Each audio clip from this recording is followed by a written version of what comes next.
as best you can, how could you distinguish slash describe art therapy versus art in therapy? As an occupational therapist, I use art in therapy all the time. We tend to phrase it as like a medium for how our therapy is delivered.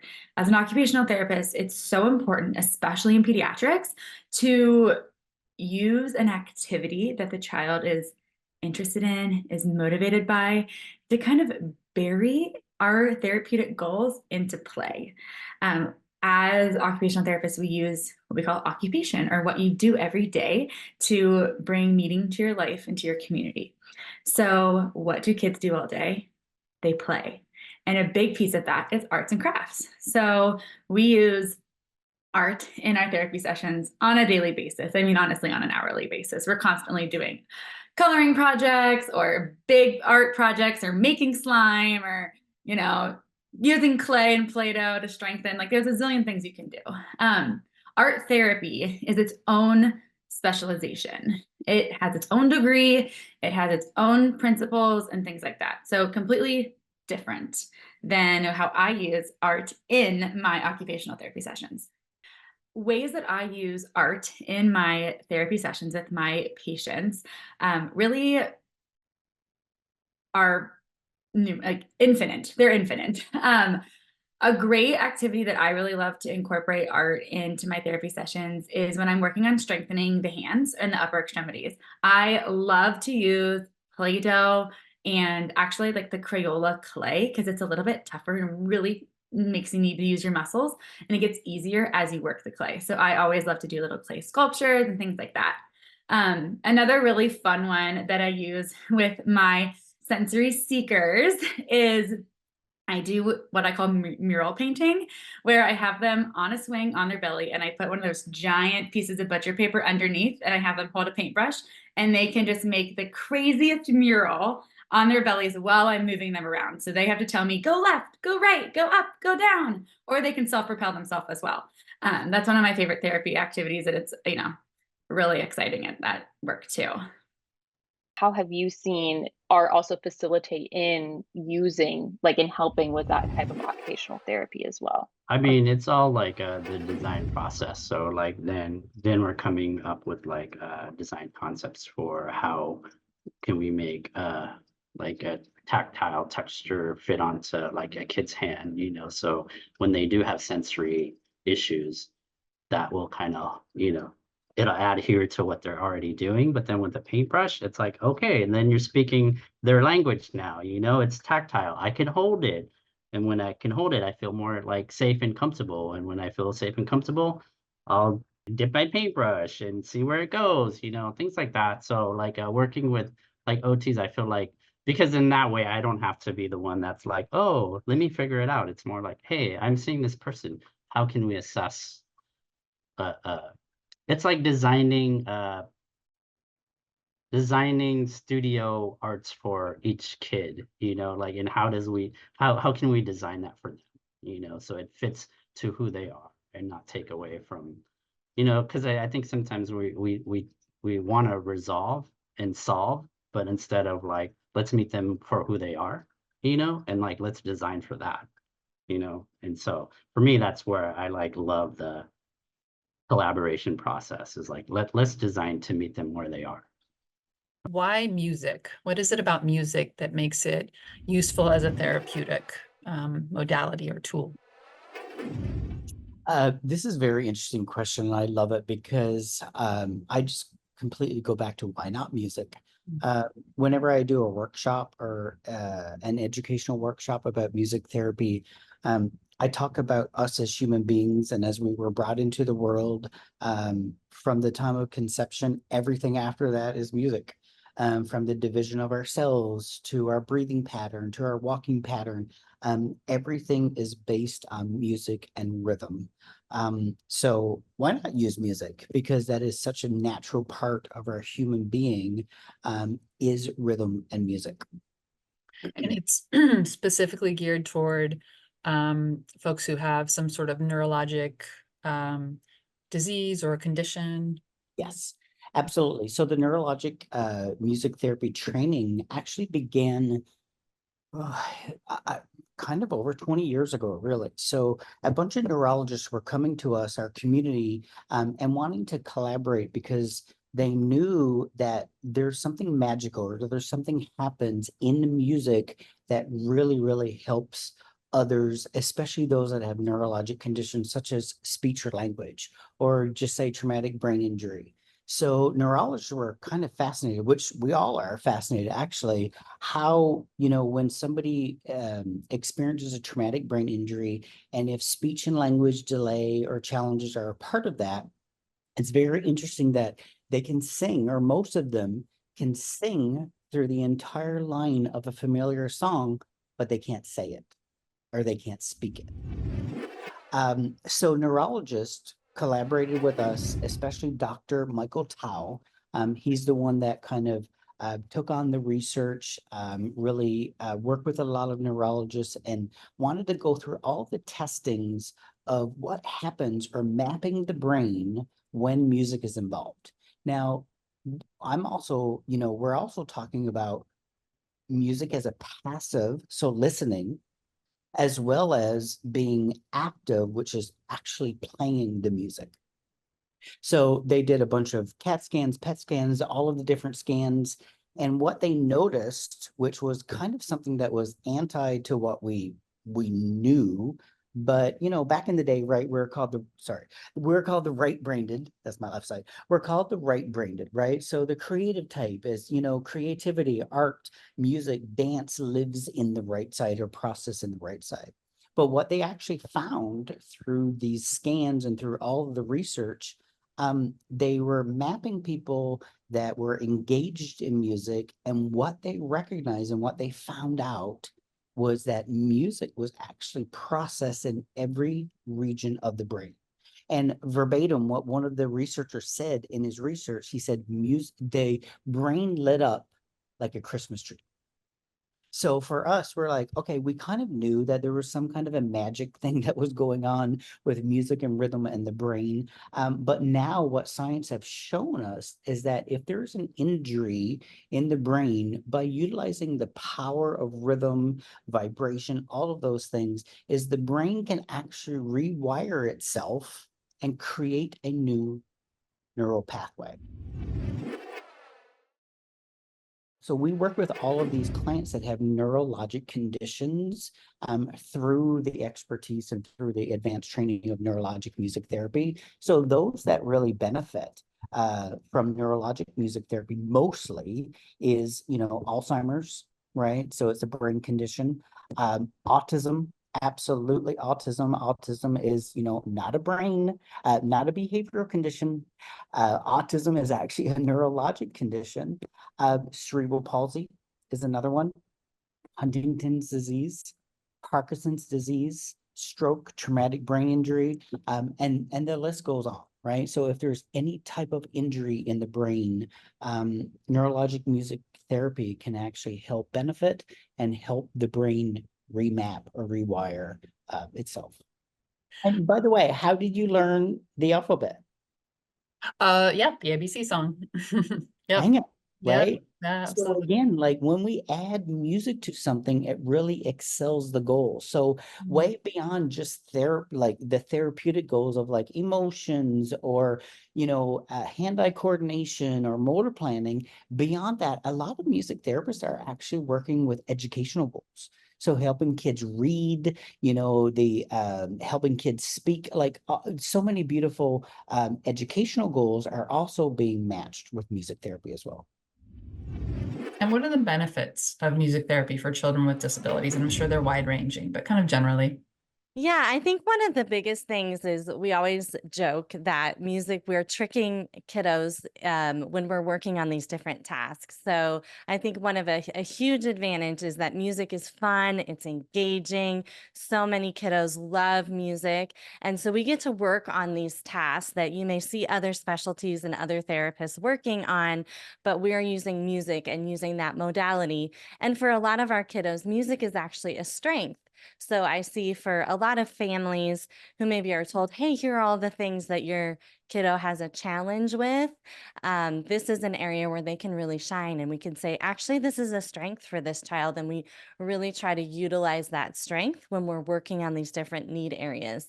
So it could include everything from if we're working on making eye contact or using our conversation skills, we may use a drum going back and forth, playing together. And that's just a very natural setting to be able to work on those types of skills. If we're working on some motor skills, we might do, again, a drum, bilateral coordination, going back and forth with paddle drums to help work on those skills. If we're working on attention, we might use a keyboard with lights to help engage and sustain that attention to a task that maybe they wouldn't normally attend to for a couple minutes. One of the other amazing benefits to using art in therapy is the emotional regulation piece of it. When we are completing an art project or doing something we love, we enter something called a flow state. Now, that's a therapy term, but the definition is when you are in flow, you are just, I like to think of it as you're just flowing, right? You're not thinking about other things. Your mind is on the task. You are kind of just in this zen, amazing ocean of the activity. Think of it when you're reading a really good book. You're just so in it. You're picturing it all around you. You're in that setting of that story that you're reading. That is flow. So when kids engage in art and therapy, they enter this flow state, which helps their minds kind of relax, kind of puts them at ease and helps them to regulate. Also, using art in therapy can also provide a break from some of those other outside stressors. If your child struggles with emotional regulation, doing some art projects are really fantastic to allow them that break to re-regulate and be able to enter back into the classroom or the family party or whatever, wherever you are. Some of my favorite kind of coping skill art projects that I like to recommend are something called Zen squares for our older kids. It's basically they take, you just take any piece of paper, probably like the corners of your notebooks or middle school, right? And you just, the idea is that you're drawing, but it's like one line. You can pick up your pencils and things like that, but it's just like a flow doodle. It's just whatever comes to your brain to doodle. That's one of my favorite ones. For younger kids, I love slime. I love Play-Doh and I love clay. They're a little busier and using something that's a little bit more moldable can be really helpful. So for some kids, I will recommend that they have a little thing of Play-Doh either at their desk or mom carries it in her purse or it's in the diaper bag or whatever. So you can have that to just kind of let them just relax their brain and really get into that flow state. Do you think that art kind of facilitates the confidence, but not only that, but also the ability to kind of have more of that autonomy over themselves, that executive functioning? Yeah, I mean, I think the autonomy would be like choices, which be like I want to work with this material and not that material. I want to use this color, not that color. And even to see like the kid working with his speech therapist going like, I want that and you're not just gonna pour a color for me, and it's like it's so cool to watch and see. And then, some action can be like, let's go like this with your hands. And then, he just like automatically goes in and just makes this beautiful, like creative. I don't know. It's just like, yeah. So autonomy is choice. And for them to like learn that they have choices within their creativity is really important for me, so seeing them like get their little by little increments, like I want to use this material and I don't want to paint. I want to do this. So yeah, it's really important. It's like just changing the narrative, saying like they can make art. Like you just got to give them the proper tools and proper setup and, and individualize that. And because I think the problem with art in that I see a lot is this kind of like project focus base on like something that is like pictorial, it's not just this expressive energy, like no one understands like Jackson Pollock or de Kooning or another one, Cy Twombly, is very childlike, but yet they're millions of dollars, and like that's where I want parents to understand that it's the expressive outlet is what a bunch of these artists, these older artists are trying to become like childlike, so your kid is already like there. The process of creativity is there because it's just, and for me, it's the release of energy. I was wondering, could you give one or two examples of, I don't know, a specific game or a specific activity that might be addressing a certain kind of goal? I've been working with this preteen that was on the spectrum, having a difficult time with emotional regulation, as well as communication. This one day I got this frantic phone message from the mom saying, unfortunately, I don't think we're going to be able to do music today because, my son is frantic and panicking, and he's like, going around and around the island saying I'm a bad boy.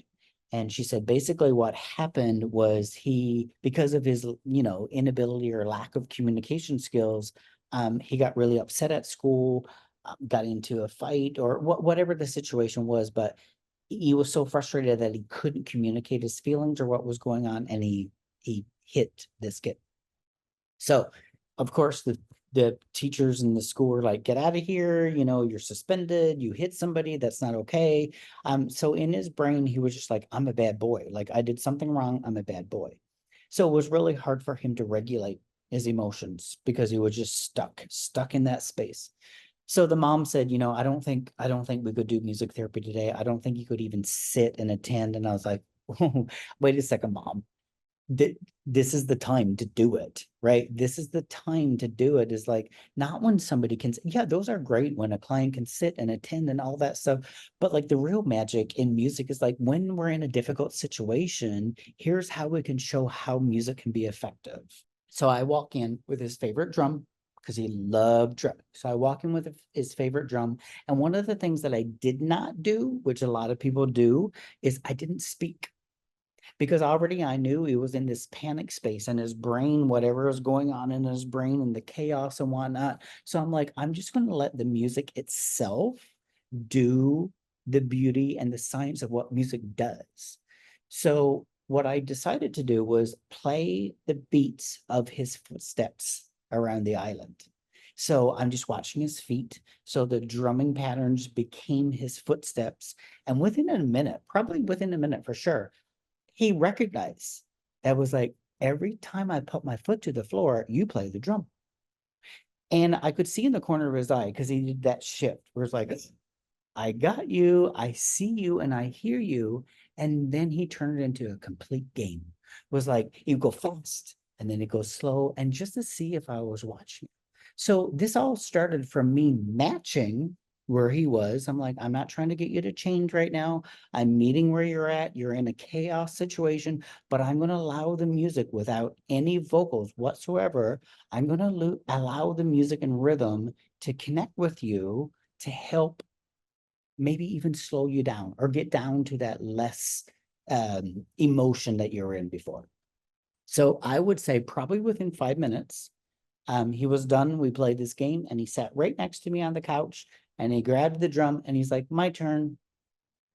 And I could see the mom in the kitchen and she was pretending to be doing the dishes, but I could see the tears running down her face. And, she came to me after and she said, what was that? I've never seen anything. She's like, for me, when he's dysregulated, like, just let him go, let it, and she's like, what was that? Like, that seems so magical. And so, again, I just did some psychoeducation with her and I'm like, this is the beauty of music and how it affects the brain, and how when our brains, communicate together, how much more we can be regulated, and we don't need to speak. One thing we haven't covered is what ages is it appropriate for? It's a great question. So music therapy, we work from all ages. I have worked with as young as 6 months, and my oldest student actually is 97. So I say, again, if you have a heartbeat, you are a music therapy candidate. Of course, how that looks and what your goal areas may be very different, but really music can serve a wide variety of clients and ages. How might a parent know if music therapy is right for their child? A parent might know that music therapy is right for your child. One, if your child loves music, Two, if you find them singing around the house, if you find they're really engaged with instruments, if you find that they also may be engaged with music videos or something like that. Another reason a lot of families come to us is they've tried a lot of other things and they aren't working. And so they say, okay, let's try music. And so especially for a lot of our kiddos that other things are not working, music seems to be the thing that connects for them. So I guess just knowing your child and finding what really is a preference for them and what really seems to be motivating for your child. What would be some questions that they might want to ask when they're talking to some potential providers? Some of the questions that I think is important for ask your therapist is some of the basics. Really, it's like, especially with our neurodivergence. So like, what experience do you have in sensory integration? What experience do you have in behavioral modification? Like these experiences that are so crucial and important, because we all know there's a lot of therapists out there that say, I work with this, and really they don't have a lot of experience in the area. So if your child is struggling with whether it's gross motor skills, whatever it is, bring that into the question. Ask your therapist how many clients or what can you tell me about cerebral palsy and my daughter having a really, really difficult time with motor planning and fine motor skills. How can you help us? So be very specific about what your child or your kiddos or your adults needs are and ask those questions. How do people usually pay for music therapy? So in California, we're very fortunate because in the last couple of years, we've actually gotten state funding. So through the regional center, which has been a huge game changer. So many families have now been able to access music therapy through the regional center. And I would say now that's probably typically I would say about 90% of our clients are paying for services in that way. However, depending upon where you're at, private pay, of course, is an option. Insurance reimbursement can be an option. And there are, depending upon state to state legislation, there are different waivers and things like that that you can also access funding through as well. Also, I know that there are several different nonprofits that also offer scholarships or funding. So again, just becoming educated about what is available in your community and finding a network of other like-minded parents that can help you navigate that. How can parents support and kind of reinforce art-based, OT activities at home? Ways that parents can kind of incorporate art in their home programs or in their daily routine, or just kind of making a point to make it part of your weekly or weekend schedule. So just instead of having time where the kids are just at home playing, maybe put together a little activity for them at the kitchen table or at their table or outside that is art based. So thinking about it's summer, right? There's so much to do outside. So getting some water balloons, putting some water in there and a little bit of food coloring and throwing it at a big sheet of butcher black paper taped on the garage door. Like that's such a fun one. It would create this really cool modern art piece.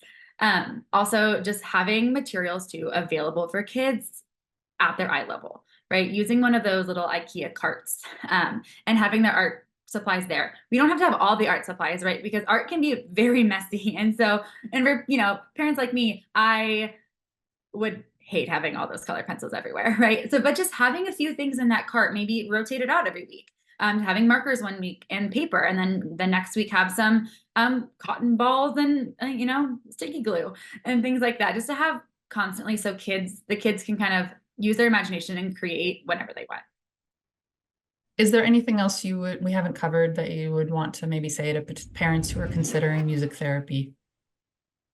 Yeah, I just think finding that thing for your child that's really gonna unlock them, that's really gonna help them thrive. I think one of the most important things I've seen with families that have come to us, like I mentioned earlier, a sense of hopelessness at times when they come to us in terms of, gosh, we've tried all these things and we go to all these appointments. And I think one of the greatest things that music therapy can do is give back that sense of hope, give back that sense of, here are the things your child can do. And it really can and really benefit the entire family and bring parents and kiddos together as a source of connection. So I think finding a qualified therapist in your area and giving it a try can really benefit not just your child, but also the entire family.